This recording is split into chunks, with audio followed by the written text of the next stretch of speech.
Welcome to Hurry Up in History. I'm Sergeant G. Let's get rolling. Today we're going to talk about one of my favorite people, uh, Medal of Honor recipient, Master Sergeant Roy Benavidez. So Master Sergeant Roy Benavidez started his career in the Texas National Guard in, I believe it was 1952. He went on to join the regular Army and went on to go into Special Forces. So we'll fast forward to 1965. He's on a solo mission, gather intelligence in Vietnam, steps on a landmine. He's evacuated, and in the hospital, the doctors tell him that he's never going to walk again. Career over. However, Master Sergeant Benavidez disagreed. He got up at night when no one was looking and taught himself to walk again. 18 months later, he's back in Vietnam. And on May 2nd, 1968, he heard a distress call. His friends were trapped behind enemy lines. Roy didn't hesitate. He grabbed a knife, jumped on a helicopter. It wasn't his mission, it wasn't his turn, but Roy Benavidez was going anyway.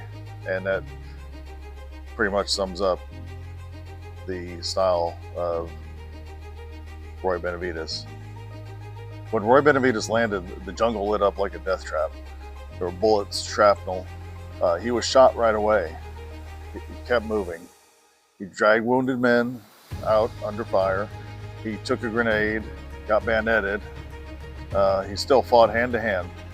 He was bleeding from everywhere, face, back, legs, but Roy kept going. Ammo, first aid, morphine, radio codes. He did everything because there was no one else left who could. He held off a battalion with grit, a knife, and whatever bullets he could scavenge. After 6 hours, they started stacking bodies. Roy was one of them. He wasn't breathing, couldn't talk, but they zipped him in a body bag. And the story goes that as they were zipping him up with one last burst of energy, Roy Benavidez spit blood into the doctor's face to let him know he was still alive.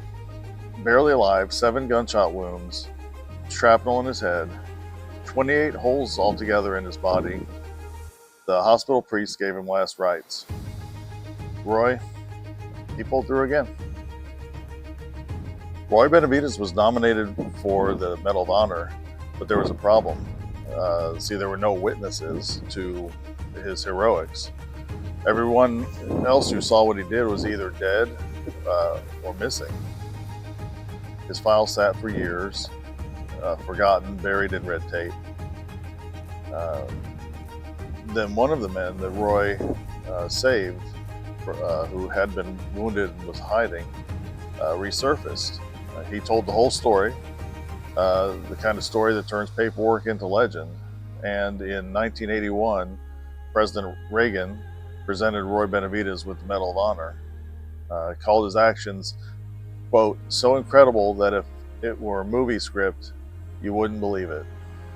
Roy Benavidez spent the rest of his life telling his story, not to brag, but to remind people what duty looks like, what sacrifice means. He visited hospitals, prisons, VA hospitals, schools. He told soldiers to never give up. He told kids to stay in school. He said, you can cry, but don't quit. When he died in 1998, he was buried with full honors in Texas. A Green Beret, a Medal of Honor hero, and a man who refused to stay down, even in death. If these are the kind of stories that motivate you and tickle your fancy, go ahead and like and subscribe. We put out content a couple times a week. See you around.